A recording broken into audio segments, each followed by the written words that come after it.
هذا يسمى حب الهيل ولا حب الهان، وأيضا يطلق عليه لقب اسم ملك التوابل. بصح هل تعرفوا الفوائد تاعو الصحية؟ تبعوا معنا.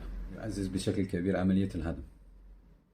للهيل قدرة قوية في محاربة الجراثيم التي تصيب الجهاز الهضمي، وبالتالي يعتبر مضاد بكتيري قوي. وأيضا يعتبر الهيل لطيف على الجهاز الهضمي، وهذه الصفة قلما تجتمع مع بعض في مادة واحدة إلا في الهيل.